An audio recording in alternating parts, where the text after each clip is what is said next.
นะครับเนาะเป็นตัวแทนขึ้นบนเวทีก่อนนะครับโอเคครับตอนนี้มี5หมู่บ้านนะครับเนาะเพิ่มมาแห่ง1หมู่บ้านก็เป็นหมู่บ้านช่างทองนะครับ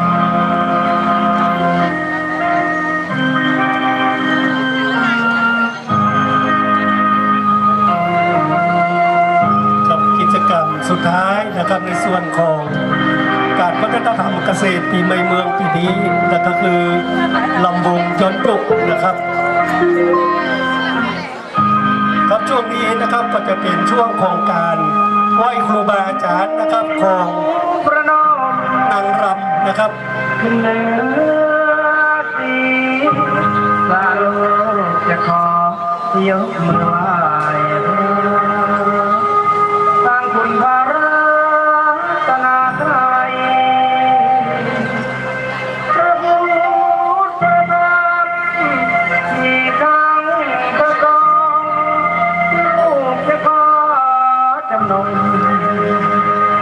จดจำเอาไว้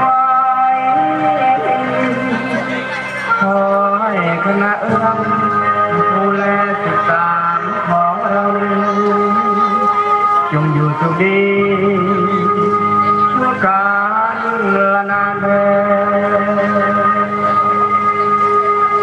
สิบนิ้วประนมขึ้นเนื้อ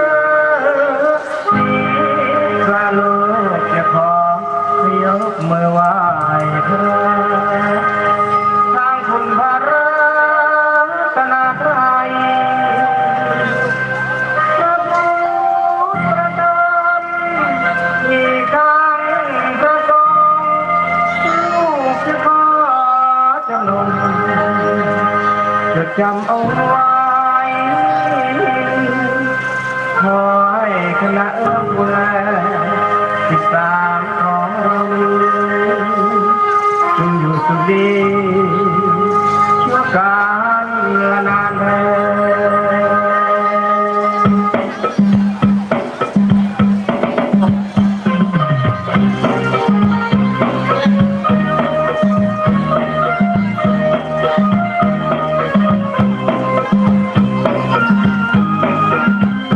เราก็เป็นพิธีไหว้ครูนะครับของคณะระวงย้อนยุคของเรานะครับปัดเป่าส่วนของที่พอดีนะครับแล้วก็ในส่วนของฝนพอเชื่อเหตุพระบุตรดวงตะวันจะติดเกิดสารพัดในโลกอันกว้างใหญ่จะล้นมานานดูแลตามจงวิไลโลกอันกว้างใหญ่พระพุทธพระธรรมพระศาสนา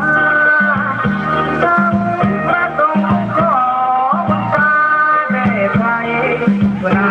จนบันดาลดูแลศึกษาจงเจริญ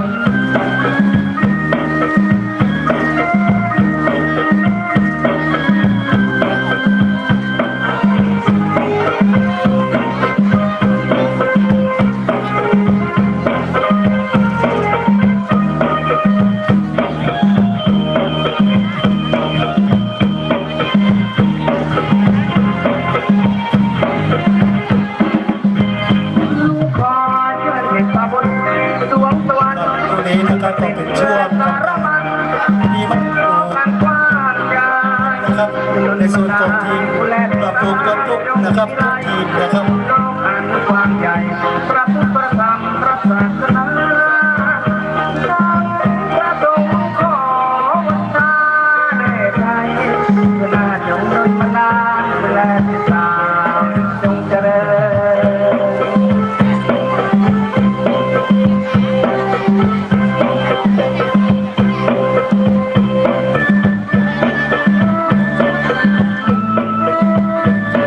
ถ้าถ่ายอายุเกิน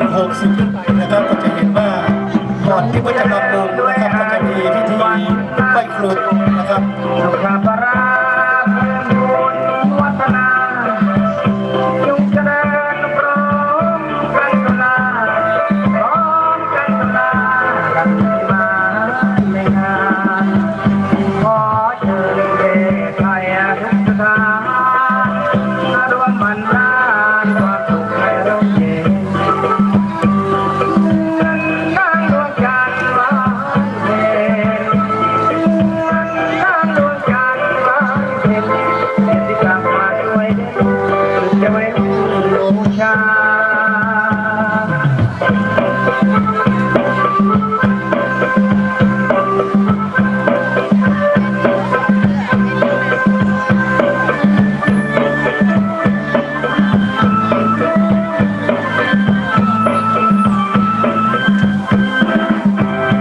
จงเจริญด้วยอายุวันนะสุขภาระแผ่มูลวัฒนาจงเจริญพร้อมกันตุลาพร้อมกันตุลากันสิมาในงานขอเชิญเทไทยสถานมารวมบรรดาลความสุขในร่มเย็นนั่งดวงจันทร์ฟ้าเย็นนั่งดวงจันทร์ฟ้าเย็นเย็นกลับมาด้วยเด่นจะเว้นบูชา